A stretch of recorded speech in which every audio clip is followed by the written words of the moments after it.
Welcome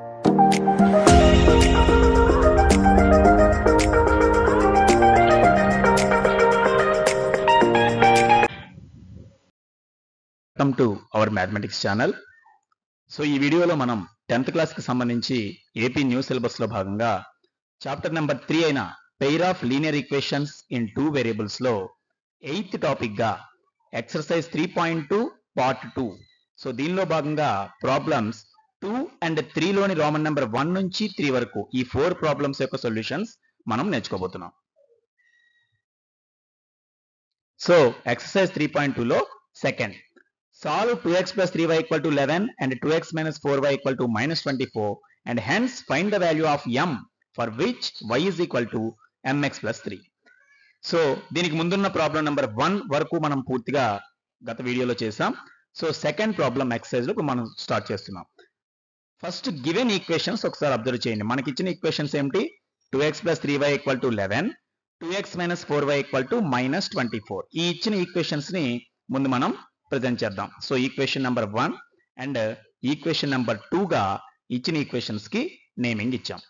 so substitution method ద్వారా మనం చేస్తున్నాం కాబట్టి ఈ రెండు ఈక్వేషన్స్ సాల్వ్ చేయాలంటే ఎనీ ఆఫ్ ద ఈక్వేషన్స్ నుంచి ఎక్స్ ఆర్ వై అనేటువంటి వేరియబుల్ తీసుకుని రెండో దాంట్లో సబ్స్టిట్యూట్ చేస్తాం.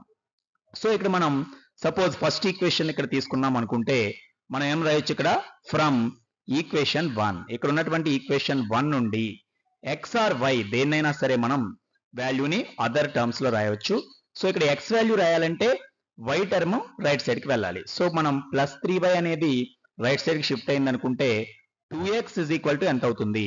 11 మైనస్ 3y. సో చూడండి ఫస్ట్ ఈక్వేషన్ నుంచి 2x వాల్యూ 11 మైనస్ 3y.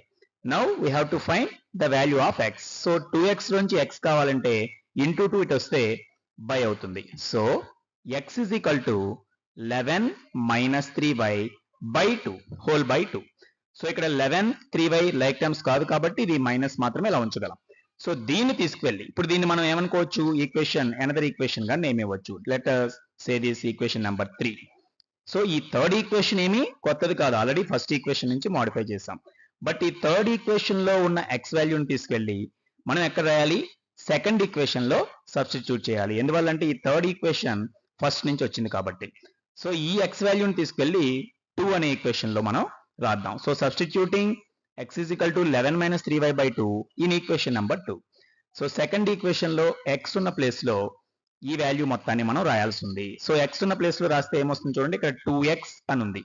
అంటే equation starting term 2 into x place లో ఇక్కడ ఉన్నటువంటి టోటల్ వాల్యూ ఈ fraction 11 minus 3y by 2. So 2x means 11 minus 3y whole by 2. ఇక్కడ మరొక ఆల్టర్నేటివ్ ఏంటంటే మనం 2x వాల్యూని కూడా మొత్తం డైరెక్ట్ గా ఇందులో రాసుకోవచ్చు. రెండు చోట్ల 2x ఉంది కాబట్టి 2x వాల్యూని డైరెక్ట్ గా రాసుకోవచ్చు, ఇలా x వాల్యూని రాయవచ్చు. నెక్స్ట్ టర్మ్ మైనస్ 4y అని ఉంది. So minus 4y equal to right side minus 24. So మనం రాసింది మొత్తం 2 and 3 ఈక్వేషన్స్ మిక్స్ చేసి థర్డ్ ఈక్వేషన్ లో ఉన్న x ని తీసుకొచ్చి సెకండ్ ఈక్వేషన్ లో రాసాం. ఇప్పుడు దీనివల్ల టోటల్ ఈ ఈక్వేషన్ మొత్తం y లోకి మారిపోయింది. చూడండి కంప్లీట్ y అంటే సింగిల్ వేరియబుల్ లోకి చేంజ్ అయింది. అలాగే 2 ఇంటూ ఈ ఫ్రాక్షన్ లో బై 2 రావడం వల్ల బై 2 అండ్ ఇంటూ 2 ఈ టోటల్లీ క్యాన్సిల్ అవి ఇక్కడ మిగిలింది 11 మైనస్ 3y మైనస్ 4y ఇవి మాత్రమే మిగిలాయి. But minus 3y minus 4y రెండు లైక్ టర్మ్స్ కాబట్టి యాజ్ ఇట్ ఈస్ గా 11 రాసిన తర్వాత మైనస్ 7y అవుతుంది. బికాస్ 2 నెగటివ్ టర్మ్స్ మనం ఎడిషన్ చేస్తే సేమ్ సింబల్ వస్తుంది కాబట్టి మైనస్ అండ్ మైనస్ ఎడిషన్ చేస్తే మైనస్ 7y అయింది. ఇక్కడ right side as it is minus 24. Now we have to find the value of y. So we have to shift 11 from left side to right side. ఇక్కడ extra ఉన్న term అంటే బట్టి 11 ని మనం constant ని right side కి మారిస్తే minus 7y equal to right side ఉన్న మైనస్ 24. సో ఇది ఇటు షిఫ్ట్ అయితే 11 కు ఉన్న సింబల్ కూడా మైనస్ వస్తుంది. So it is minus 11. So ఇక్కడ మైనస్ 7y ఈక్వల్ టు ఇక్కడ కూడా బోత్ సైడ్స్ మనకు మైనస్లు ఉన్నాయి. చూడండి రెండు మైనస్లు ఎడిషన్ చేస్తే 24 and 11 టోటల్ 35 కనుక మైనస్ 35. సో ఫైనల్లీ మనం ఏం చెప్పొచ్చు? y ఈజ్ ఈక్వల్ టు రావాలంటే మైనస్ 35 బై మైనస్ 7 అవుతుంది. ఇక్కడ మైనస్ బై మైనస్ క్యాన్సిల్ అవుతుంది. అలాగే 35 లో 7 అనేది టోటల్లీ 5 టైమ్స్ మనకి క్యాన్సిల్ అవుతుంది. సో టోటల్ గా మనకి y వాల్యూ దీని నుంచి పొందాం. 7y ఈక్వల్ టు 35 కాబట్టి y వాల్యూ 5 అని రావడం మనం గమనించవచ్చు. సో ఇప్పుడు y వాల్యూ ఆల్రెడీ తీసుకున్నాం కనుక ఈ y ని తీసుకొచ్చి మళ్ళీ మనం ఏం చేయాలి, x రావాలంటే any of the equation substitute చేయాలి. సో డైరెక్ట్ గా x వచ్చే ఈక్వేషన్ ఇక్కడ ఈక్వేషన్ నెంబర్ 3 అంటే ఫస్ట్ ఈక్వేషన్ ని మార్చి రాసాం కనుక ఈ 3 ఈక్వేషన్ లో y వాల్యూని మనం సబ్స్టిట్యూట్ చేద్దాం. So substituting the value of y in equation number 3 అని రాస్తాం. సో ఇప్పుడు థర్డ్ ఈక్వేషన్ అంటే ఏమిటి, ఇది దీంట్లో y ఉన్న ప్లేస్ లో ఇప్పుడు ఆల్రెడీ మనకి 5 అని తెలుసు.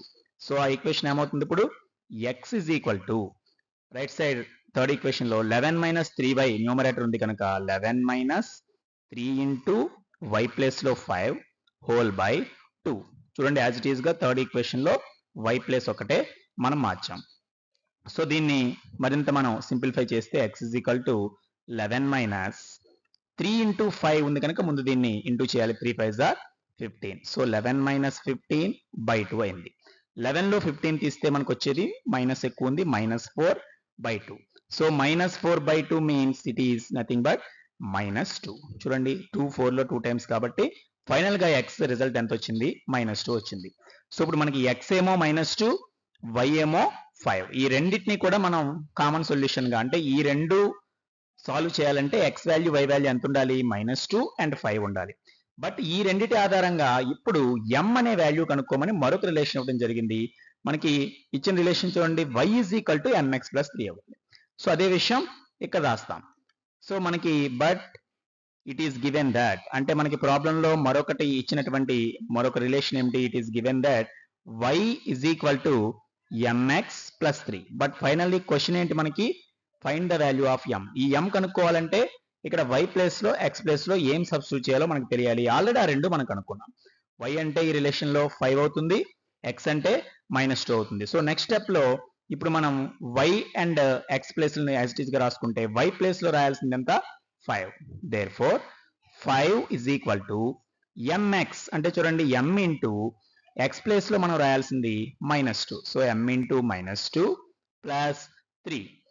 Now we have to find the value of m. So దానికోసం ఇక్కడ ముందుగా ఈ ప్లస్ 3ని ఇటువైపు తీసుకొస్తే మైనస్ 3 అవుతుంది కాబట్టి మనకి 5 minus 3 is equal to minus 2m. m into minus 2 అంటే మైనస్ 2m అవుతుంది. సో 5 మైనస్ 3 అంటే ఎంత, 2. So 2 is equal to minus 2m. అంటే చూడండి మనకి m వాల్యూ రావాలంటే ఈ m పక్కన ఉన్న ఇంటూలో ఉన్న మైనస్ 2 బైలోకి వస్తుంది కాబట్టి ఫైనల్లీ 2 బై మైనస్ 2 చేస్తే వచ్చే వాల్యూ m కి సమానం. 2 లో 1 టైం క్యాన్సిల్ బట్ మైనస్ ఉంది కనుక finally m is equal to ఎంత అని చెప్పొచ్చు మనకి, మైనస్ 1. సో ఈ రిలేషన్ ద్వారా మనం ఇక్కడ సబ్స్టిట్యూట్ చేస్తే x వాల్యూని అల్టిమేట్ గా మనకు వచ్చిన m వాల్యూ మైనస్ 1 గా తీసుకోవచ్చు. సో ఇది మనకి ఎక్సర్సైజ్ లోని second problem. Next third problems లో ఉన్న రోమన్స్ లోకి ఇప్పుడు మనం వెళ్ళబోతున్నాం. Problem number 3.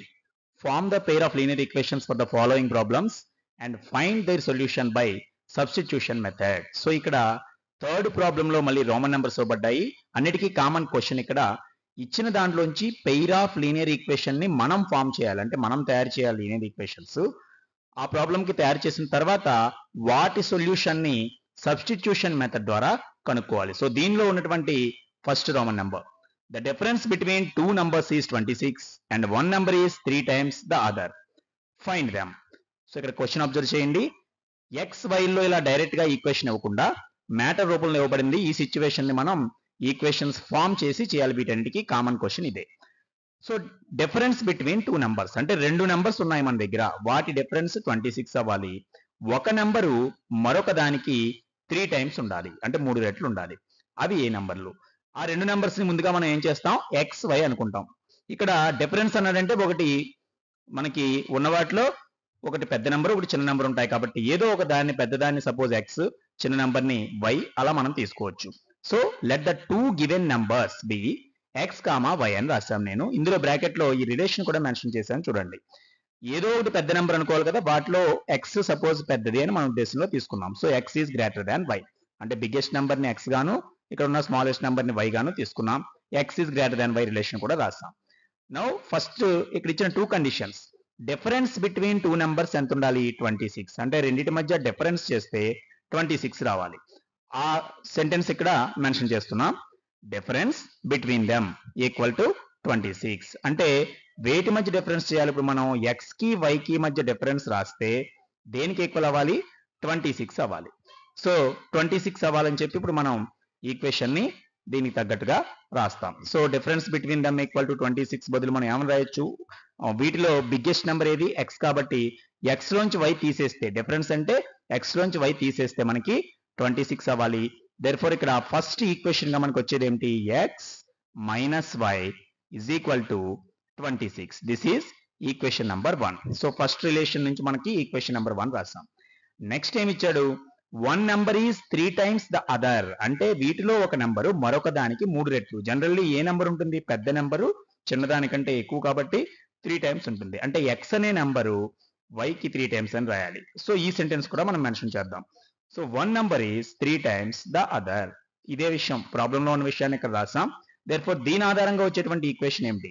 One number is అంటే ఇక్కడ ఏ నెంబర్ ఈ రెండిట్లో పెద్ద నెంబర్ అయినటువంటి x అనేది. So x is equal to 3 times the other. Other అంటే ఏంటి? ఇక్కడ y.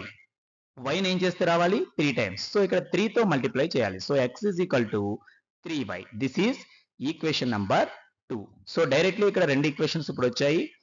సబ్స్టిట్యూషన్ మెథడ్ చేయడానికి అనువుగానే డైరెక్ట్ గా ఈక్వేషన్ ఉంది చూడండి. ఉదాహరణకి ఫస్ట్ ఈక్వేషన్ xy తో ఉంటే సెకండ్ ఈక్వేషన్ లో డైరెక్ట్ గా x equal to 3y, x in terms of y రూపంలో ఉంది. సో సెకండ్ ఈక్వేషన్ నుంచే మనం x ని తీసుకెళ్ళి ఏం చేయొచ్చు? ఫస్ట్ ఈక్వేషన్ లో సబ్స్టిట్యూట్ చేయొచ్చు. అంటే సెకండ్ ఈక్వేషన్ లో ఉన్నటువంటి 3y అనేటువంటి వాల్యూని తీసుకెళ్లి ఫస్ట్ ఈక్వేషన్ లో మనం రాయవచ్చు. సో అదే ఇక్కడ మెన్షన్ చేద్దాం. Substituting x is equal to 3y in equation number 1. Second నుంచి వచ్చిన రిలేషన్ ని ఫస్ట్ దాంట్లో సబ్స్టిట్యూట్ చేద్దాం. వన్ ఈక్వేషన్ లో x ప్లేస్ లో 3y రాస్తే నెక్స్ట్ స్టెప్ చూడండి, ఇక్కడ x ప్లేస్ లో 3y రాయాలి. So 3y minus y is equal to 26 అని వచ్చింది. 3y minus y is equal to 26. ఇక్కడ థర్డ్ అనదర్ ఈక్వేషన్ ఇంకా అవసరం లేదు చూడండి, ఎందుకంటే డైరెక్ట్లీ x ఈక్వల్ టు ఉంది. సో ఇందులోంచే మనకి y వాల్యూ వచ్చేస్తుంది. 3y మైనస్ y అంటే 2y. So 2y is equal to 26. Therefore we can find the value of y. 2y is equal to 26 అంటే y ఎంత అవుతుంది? 26 లో హాఫ్ అంటే ఇంటూ 2 ఇటు వస్తే బై 2 గా మారాలి కనుక 26 ని 2 తో డివైడ్ చేస్తే వచ్చేది ఎంత అవుతుంది మనకి? 13 టైమ్స్. సో y వాల్యూ 13 అని ఆల్రెడీ మనకి వచ్చింది. దీంతో y కనుక్కున్నాము అంటే ఒక నెంబర్ కనుక్కున్నాం. ఇప్పుడు ఈ y వాల్యూని తీసుకెళ్ళి ఏం చేయాలి? మనకున్న 2 ఈక్వేషన్స్ లో ఎక్కడో చోట సబ్స్టిట్యూట్ చేయాలి. సో డైరెక్ట్లీ x వాల్యూ రావాలంటే ఈజీ ఏది? మనకి సెకండ్ ఈక్వేషన్ లో సబ్స్టిట్యూట్ చేస్తే x వస్తుంది. అదే ఇక్కడ మెన్షన్ చేద్దాం. So substituting the value of y in equation number 2. Second equation లో y ఉన్న చోట దాని వాల్యూ అంటే ఎంత రాయాలి? 13 రాయాలి. సో ఏమవుతుంది ఇక్కడ? x is equal to 3y అంది కనుక so x is equal to 3 into y place లో 13.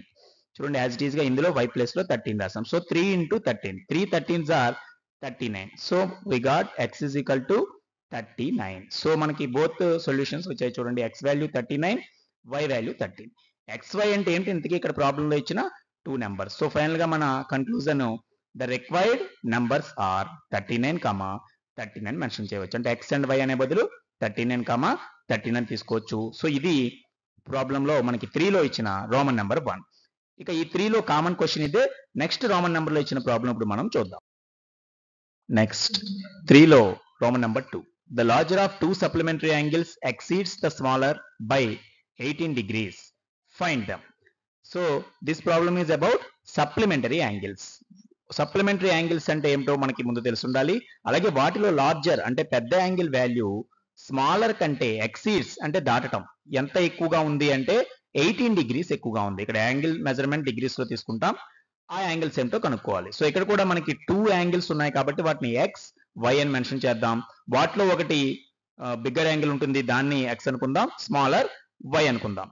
So let the 2 supplementary angles be x, y in which x is greater than y. అంటే ఎక్స్ వై కంటే పెద్దది అయ్యే విధంగా ఒక 2 వాల్యూస్ మనం తీసుకుందాం. ఇప్పుడు దీంట్లో సప్లిమెంటరీ అంటేనే మనం లోయర్ సెక్షన్స్ లో నేర్చుకున్నటువంటి కాన్సెప్ట్ ను ఒకసారి గుర్తు తెచ్చుకోవాలి. What is the meaning of supplementary angles? If the sum of 2 angles is 180 degrees then they are called supplementary. So అదే ఇక్కడ మనం మెన్షన్ చేస్తే sum of the supplementary angles equal to 180 degrees. ఇది ప్రాబ్లం లో ఉండదు. సప్లిమెంటరీ అంటేనే మనం అర్థం చేసుకోవాలి. సో సప్లిమెంటరీ యాంగిల్స్ యొక్క సమ్ అంటే వాటి టోటల్ 180 అవ్వాలి. అంటే ఈ రెండింటిని ఎడిషన్ చేస్తే 180 రావాలి. సో ఎక్స్ ని వై ని డిగ్రీస్ లో ఎడిషన్ చేస్తే 180కి సమానం. సో మనం first equation x plus y equal to 180. This is equation number 1. అంటే ఫస్ట్ ఇచ్చిన కండిషన్ సప్లిమెంటరీ అనే వర్డ్ లోనే ఈ రెండు టోటల్ ఉంది 180 అని. ఇక నెక్స్ట్ కండిషన్ చూడండి. ద లార్జర్ అంటే ఈ యాంగిల్స్ లో లార్జర్ ఎలా ఉండాలి? Exceeds the smaller by 18 degrees. అంటే లార్జర్ యాంగిల్ అనేది స్మాలర్ యాంగిల్ కంటే 18 ఎక్కువ ఉండాలి. అదే ఇక్కడ మెన్షన్ చేద్దాం.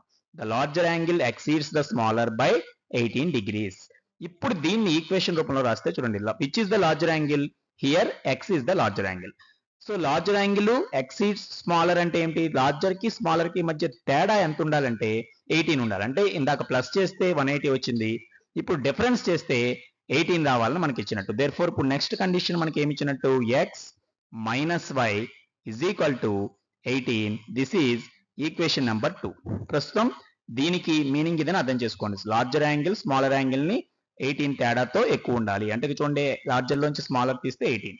ఇప్పుడు దీనిలోంచి ఇదే ఈక్వేషన్ నుంచి మనం సబ్స్టిట్యూషన్ చేయాలి కాబట్టి ఎక్స్ ఆర్ వై ఏదైనా రాసుకోవచ్చు కనుక సపోజ్ ఈ మైనస్ వైని మనం రైట్ సైడ్ షిఫ్ట్ చేస్తే అంటే ఫ్రమ్ ఈక్వేషన్ నెంబర్ 2 నుంచి మనం మరింత మోడిఫై చేసి రాస్తే ఎక్స్ ఈక్వల్ టు ఎంత అవుతుంది?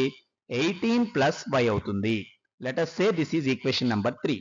ఈ రెండు కూడా సేమ్ సెంటెన్స్లే, కానీ ఎక్స్ వాల్యూ మనం సబ్స్టిట్యూషన్ మెథడ్ వాడాలంటే ఎక్స్ ఆర్ వై ఒక వాల్యూ రాసుకోవాలి కాబట్టి వైని తీసుకొచ్చాం, మైనస్ ఇటు వస్తే ప్లస్ అయింది. సో దీన్ని ఈక్వేషన్ నెంబర్ 3 అన్నాం. ఇప్పుడు దీన్ని తీసుకెళ్లి ఎక్కడ సబ్స్టిట్యూట్ చేయాలి? ఎక్స్ ఉన్న ప్లేస్ లో ఈక్వేషన్ 1 లో సెకండ్ ఈక్వేషన్ నుంచి రాసాం కాబట్టి ఫస్ట్ ఈక్వేషన్ లో సబ్స్టిట్యూట్ చేయాలి. Substituting x is equal to 18 plus y in equation number 1. First place లో ఎక్స్ ఉన్న బదులుగా 18 ప్లస్ వై రాయాలి. ఇక్కడ ఏముంది? ఎక్స్ స్టార్ట్ అయింది. So 18 plus y, next second term also plus y equal to 180 రావాలి. So 18 plus y plus y is equal to 180. So ఈ స్టెప్ లో మనం అబ్జర్వ్ చేస్తే వై ప్లస్ వై అనేది మనం కూడవచ్చు. Y plus y means 2y. ఈ 18 అనేది రైట్ సైడ్ కి షిఫ్ట్ చేస్తాం కాన్స్టెంట్ ని. సో ఇక్కడ రిమైనింగ్ ఏముంటుంది? 2y is equal to 180 minus 18. But 180 minus 18 మనం చేయవచ్చు. 180 లో 18 అనేది మైనస్ చేస్తే మనకి ఎంత వస్తుంది? 162. We got 162. సో ఇక్కడ వచ్చిన స్టెప్ చూడండి, 2y ఇజ్ ఈక్వల్ టు 162 అనేటువంటి స్టెప్ వచ్చింది. Now we have to find the value of y. So y రావాలంటే ఈ 2 ఇంటూ లో దిట్ వస్తే బై అవుతుంది కాబట్టి దేర్ఫోర్ ఇక్కడ నెక్స్ట్ స్టెప్ లో y ఇజ్ ఈక్వల్ టు ఏమవుతుంది? 162 బై 2. బట్ ఇక 2 టేబుల్ మనం క్యాన్సిల్ చేస్తే చూడండి 8 times and 1 time. So y equal to 81 అని చెప్పి మనం పొందుతాం. సో ఇక్కడ ఈ రెండు యాంగిల్స్ లో చిన్న యాంగిల్ y ఏది అంటే 81 అన్నమాట. ఇప్పుడు y వచ్చిన తర్వాత ఏం చేయాలి? దాన్ని తీసుకొచ్చి ఇక్కడ ఉన్న ఈక్వేషన్స్ లో x వచ్చే ఈక్వేషన్ లో డైరెక్ట్ గా 3 లో సబ్స్టిట్యూట్ చేయవచ్చు. So substituting the value of y in equation number 3. Third equation లో y ఉన్న ప్లేస్ లో నేను ఏం రాస్తున్నాను? 81 రాస్తున్నాం. సో ఇప్పుడు థర్డ్ ఈక్వేషన్ మళ్ళీ రీరైట్ చేస్తే మనకి ఏమవుతుంది? x is equal to 18 plus y place లో ఎంత ఉంది? 81. సో 18 ప్లస్ 81 మనం యాడ్ చేస్తే వచ్చేది 99. సో చూడండి y వాల్యూ 81 అయింది, x వాల్యూ 99 అయింది. సో ఆ యాంగిల్స్ ఏవి? ఇంతకీ మనం అనుకున్న యాంగిల్స్ డిగ్రీస్ లో చెప్పాలంటే ఒకటి బిగ్గెస్ట్ యాంగిల్ ఏమో 99 డిగ్రీస్, సెకండ్ వన్ 81. అదే ఇక్కడ మనం మెన్షన్ చేయవచ్చు. So therefore the required angles are అని చెప్పి మనం ఏం రాయాలి? ఎక్స్ అండ్ వై బదులు 99 డిగ్రీస్, 81 డిగ్రీస్. దీంతో మనకి రోమన్ నెంబర్ 2 ప్రాబ్లం పూర్తయింది. నెక్స్ట్ ప్రాబ్లం ఇప్పుడు మనం చూద్దాం. In 3, Roman number 3. The coach of a cricket team buys 7 bats and 6 balls for 3,800 rupees. Later, she buys 3 bats and 5 balls for 1,750 rupees. Find the cost of each bat and each ball. So ఇక్కడ bats and balls cost కు సంబంధించి ఒక రెండు equations వచ్చేలాగా relation ఇవ్వబడింది. ఇక్కడ మనకి total cost ఇచ్చాడు తప్ప ఇండివిజువల్ గా ఒక్కొక్క బ్యాట్ కాస్ట్ ఎంత, ఒక్కొక్క బాల్ కాస్ట్ ఎంతో ఇవ్వబడలేదు కాబట్టి వాటిని మనం ఎక్స్వెల్ గా తీసుకుంటాం. సో ఇక్కడ 2 వేరియబుల్స్ ఎక్స్ అండ్ వై ఏమవుతుంది? మనకు అనుకోమన్న cost of each bat x rupees అనుకుంటే cost of each ball y rupees అవుతుంది. So let the cost of each bat equal to x rupees and let the cost of each ball equal to y rupees. ముందు x y అని మనం select చేసుకున్నాం. ఇప్పుడు ఇక్కడ మనకి ఇచ్చిన రెండు కండిషన్స్ చూద్దాం. ఫస్ట్ ఇచ్చిన కండిషన్ ఏమిటి? ఇక్కడ ఎనీహౌ ఎవరైనప్పటికీ బై చేసిన చివరికి కొన్నదంత 7 బ్యాట్స్ అండ్ 6 బాల్స్ కలిపి 3,800. ఈ 3,800 దేని కాస్ట్? ఈ టోటల్ కాస్ట్. అదే ఇక్కడ మెన్షన్ చేద్దాం. సో ఇక్కడ మనం నెక్స్ట్ స్టెప్ లో total cost of 7 bats and 6 balls equal to 3,800 rupees. దీన్ని మనం ఈక్వేషన్ గా కన్వర్ట్ చేయాలి. సో 7 బ్యాట్స్ అన్నాం. ఒక్క బ్యాట్ కాస్ట్ మనకు తెలియదు, దాన్నే x రూపీస్ అనుకున్నాం కనుక 7 బ్యాట్స్ కాస్ట్ అంటే ఏమవుతుంది మనకి 7x అవుతుంది రూపీస్ లో. 7 ఇంటూ x అంటే 7x. అండ్ అంటే దీనికి ఇంకా యాడ్ చేయాలి బ్యాట్స్ కాస్ట్ ప్లస్ ఇక్కడ 6 బాల్స్. సో 6 బాల్స్ అంటే ఈచ్ బాల్ కాస్ట్ y కాబట్టి 6 బాల్స్ కాస్ట్ మనకి 6y అవుతుంది. So 7x plus 6y equal to 3,800. Let us say this is equation number 1. So ఇది first condition. In the same way second condition ఇక్కడ మనం రాద్దాం. Total cost of 3 bats and 5 balls equal to 1,750. చూడండి 3 bats and 5 balls 1,750 రాయాలి. So ఇక్కడ 3ని x తోను 5ని y తోను చేయాలి కాబట్టి సెకండ్ ఈక్వేషన్ ఏమవుతుంది? So 3x plus 5y is equal to 1,750. This is equation number 2. So ఇక్కడ నెంబర్స్ కొంచెం పెద్దగా ఉండటం వల్ల కాస్త ఈక్వేషన్ లో టర్మ్స్ మాత్రం కొంచెం హెవీగా వస్తాయి. సో ఈ 1 and 2 ఈక్వేషన్స్ అయితే మనం ఫామ్ చేసాం. ఫామ్ చేయడం పూర్తయింది. ఇప్పుడు వాటిని కనుక్కోవాలంటే సబ్స్టిట్యూషన్ మెథడ్ అప్లై చేయాలి కాబట్టి ఇక్కడ కూడా ఈ ఉన్నటువంటి రెండు ఈక్వేషన్స్ లో ఏదో ఒక దాన్ని తీసుకుని x or y రాయాలి. కాస్త చిన్న టర్మ్స్ ఇందులో ఉన్నాయి కనుక ఇదే ఈక్వేషన్ మనం తీసుకుందాం. సో ఇక్కడ ఫ్రమ్ ఈక్వేషన్ 2 ఈ సెకండ్ ఈక్వేషన్ నుంచే మనం x or y రాయొచ్చు. సపోజ్ x వాల్యూ రాయాలంటే ఏం చేయాలి? ఒక టర్మ్ అంటే ఈ y టర్మ్ ని రైట్ సైడ్ కి మనం షిఫ్ట్ చేయాలి. సో 3x ఈక్వల్ టు ఎంత అవుతుంది? 1750 మైనస్ 5y అవుతుంది. సో 1750 ఈ ప్లస్ 5 ఎయిట్ వస్తే minus 5y. This is 3x. So x కనుక్కోవాలంటే ఇంటూ 3 వస్తే మొత్తానికి బైలోకి వస్తుంది కాబట్టి so x is equal to ఎంత? 1750 మైనస్ 5y హోల్ బై 3 అవుతుంది. సో ఇది x వాల్యూ. అంటే y తెలిస్తే x కనుక్కోవడానికి నేరుగా మనం రాసేటువంటి రిలేషన్. సో ఇది సెకండ్ ఈక్వేషన్ నుంచి వచ్చింది కాబట్టి let us say this is equation number 3. అంటే y వాల్యూ కనుక్కోవడానికి మనకి ఇది ఉపయోగపడుతుంది. దీన్ని తీసుకెళ్ళి ఇప్పుడు ఎక్కడ సబ్స్టిట్యూట్ చేయాలి? మనం సెకండ్ నుంచి ఇది రాసాం కనుక ఈ వచ్చిన x ని తీసుకెళ్ళి ఫస్ట్ ఈక్వేషన్ లో x ఉన్న చోట మనం రాయాలి. అదే ఇక్కడ మెన్షన్ చేద్దాం. సో ఇక్కడ మనం ఏమని మెన్షన్ చేయవచ్చు? Substituting x is equal to 1750 minus 5y by 3 in equation number 1. చూడండి ఫస్ట్ ఈక్వేషన్ లో మనం ఏం చేస్తున్నాం? x బదులుగా 1750 minus 5y by 3 ని రాస్తున్నాం. సో నెక్స్ట్ స్టెప్ లో ఏమవుతుంది? ఇప్పుడు యాజ్ ఇట్ ఈస్ గా దీన్ని తీసుకెళ్లి ఫస్ట్ ఈక్వేషన్ లో రాయాలి. ఫస్ట్ ఈక్వేషన్ ఏమనుంది? 7x అని ఉంది. బట్ x ప్లేస్ లో ఇది రాయాలి కాబట్టి ఇక్కడ 7 ఇంటూ x ప్లేస్ లో 1750 minus 5y whole by 3. So this is 7x plus 6y ఉంది నెక్స్ట్. సో నెక్స్ట్ టర్మ్ లో plus 6y is equal to right side 3,800. So ఈ స్టెప్ చూసే ఇది రాసాం గమనించండి. అంటే ఫస్ట్ ఈక్వేషన్ ని ఇప్పుడు మనం కంప్లీట్ y లోకి మార్చాం. బట్ ఇక్కడ ఏమి క్యాన్సిల్ అవ్వదు కాబట్టి టోటల్లీ ఇక్కడ ఒక ఫ్రాక్షన్ ఉంది కనుక మిడిల్ లో ప్లస్ ఉంది కాబట్టి క్రాస్ మల్టిప్లై మెథడ్ ద్వారా అంటే ఈ రెండు పదాలను ఒకే పదంగా రాయడం కోసం ఇప్పుడు టోటల్లీ బైలో మనకి ఎంత వస్తుంది? 3 వస్తుంది. ఇక్కడ 3 ఉంది, ఇక్కడ ఏమీ లేదు 1 కాబట్టి టోటల్లీ 3 అంటే 3 టైమ్స్ దీన్ని మనం ఇంటూ చేయాలి క్రాస్ మల్టిప్లై ప్రకారం. ముందుగా దీన్ని 7 తో ఇంటూ చేయాలి. చూడండి 7 తో 1750 ని మనం ఇంటూ చేస్తున్నాం. 7 తో ఈ చివరి నుంచి చేస్తున్నాం చూడండి. సో ఇక్కడ 7 zeros it is 0. Next 7 5s. So 7 5s 35 కాబట్టి అక్కడ 3 ఉంది. Next 7 7s 49 plus 3. సో ఇక్కడ 52 5 ఉంది. 7 ప్లస్ అక్కడ 5 టోటల్లీ 12 అంటే 12,250 మనకు వచ్చింది. మైనస్ అదే 7 తో 5y ని చేస్తే 7 5s 35. So it is 35y plus next ఉన్నది ఏంటి? 6y. బట్ 6y ని దేంతో ఇంటూ చేయాలి? 3 తో ఇంటూ చేయాలి. క్రాస్ మల్టిప్లై ప్రకారం హోల్ బై రాస్తున్నాం కనుక ఈ బైని ఇలా ఎక్స్టెండ్ చేస్తే 3 into 6y 3 6 18. So it is 18y is equal to right side ఉన్నది 3,800. ఇప్పుడు టోటల్ గా ఈ స్టెప్ లో మనం చేసింది ఈ రెండింటిని కలిపి ఒకే ఫ్రాక్షన్ గా రాయడం. ఇప్పుడు ఈ బైలో ఉన్న 3 ని మనం రైట్ సైడ్ కి పంపిస్తాం. బై మొత్తం ఇంటూగా మారుతుంది. సో రిమైనింగ్ చూడండి ఇక్కడ ఉన్నది 12,250. మిగిలిన 2 టర్మ్స్ లో లైక్ టర్మ్స్ ఇది మైనస్ 35y ప్లస్ 18y ఒకే పదంగా రాయవచ్చు. బట్ ఈ రెండిట్లో చూస్తే మైనస్ ఎక్కువ ఉంది. సో అల్టిమేట్ గా సింబల్ వచ్చేది మైనస్. ఒకటి నెగిటివ్ ఒకటి పాజిటివ్ కనుక సబ్ట్రాక్షన్ చేస్తే 35y లోంచి 18y తీసివేస్తే మనకు మిగిలేది 17y. So 17y is equal to right side 3,800 into 3. ఇక్కడ ఉన్నది బై 3 కనుక ఇటు వస్తే ఇంటూ 3. సో ఈ 3 తో మనం ఇంటూ నేరుగా చేసేయవచ్చు. So last 2 digits zeros. 3 8s are 24. So ఇక్కడ 4 ఉంది, 3 3s are 9 plus 2 11. So it is 11,400 అయింది. ఇప్పుడు దీంట్లోంచి y కనుక్కోవాలంటే చూడండి, y టర్మ్ రావాలంటే ఏం చేయాలి? ఈ టర్మ్ ని, y లేని టర్మ్ ని రైట్ సైడ్ కి మనం మార్చాలంటే ఈ టర్మ్ మొత్తాన్ని రైట్ సైడ్ కి మారుస్తున్నాం. సో -17y మాత్రమే ఇక్కడ ఉంది. Right side 11,400 minus 12,250.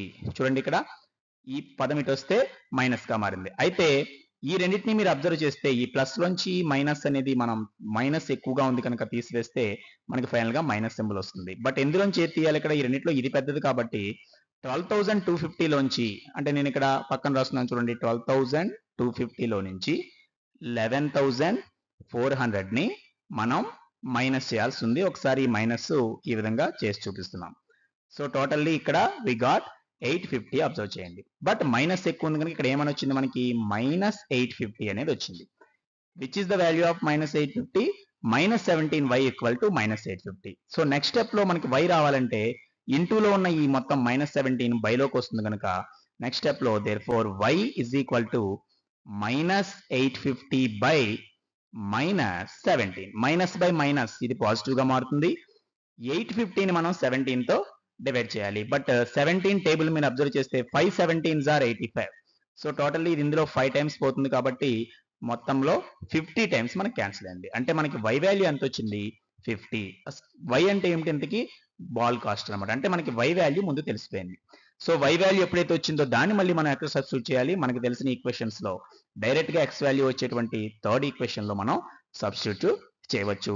So substituting the value of y in equation number 3. y value 50 వచ్చింది కాబట్టి ఆ వాల్యూని తీసుకెళ్ళి నేను థర్డ్ ఈక్వేషన్ లో రాస్తున్నాను. థర్డ్ ఈక్వేషన్ అంటే ఇదే కనుక మనం ఇప్పుడు ఏమని రాయాలి? x ఇజ్ ఈక్వల్ టు ఇక్కడ 1750 దాని బదులు యాజ్ ఇట్ ఈస్ గా 1750 రాసాం minus 5 into y. But y అంటే 50 కాబట్టి ఇక్కడ ఎంత అవుతుంది? 5 ఇంటూ 50 హోల్ బై, అంటే ఈ మొత్తానికి బైలో 3 అవుతుంది. సో ఒక దాన్ని ఇంకా సింప్లిఫై చేస్తే 1750 మైనస్ 550s are 5 ఇంటూ 50 ఎంత? 250. సో 1750 మైనస్ 250 బై 3 గా వచ్చింది. మరి 1750 లోంచి 250 తీసివేస్తే ఎంత అవుతుందో చూద్దాం. So x equal to next step లో 1750 లోంచి 250 అంటే మనకి డైరెక్ట్ గా 17 లోంచి 2 కాబట్టి మొత్తం 1500 వచ్చింది. చూడండి 1500 బై 3.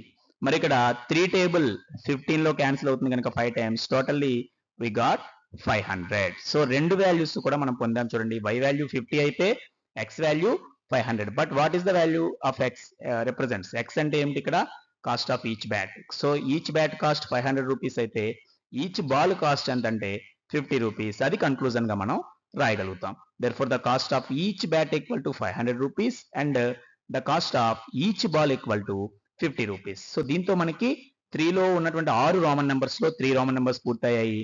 రిమైనింగ్ వాటిని నెక్స్ట్ వీడియోలో మనం నెక్స్ట్ పార్ట్ గా కంటిన్యూ చేస్తాం.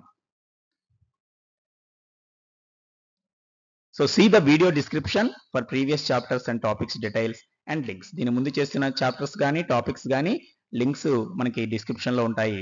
To get mathematics topics with clear explanation, subscribe this channel, like and share the videos to encourage this attempt, and express your valuable opinion in the comment box. See you later in the next video. Bye.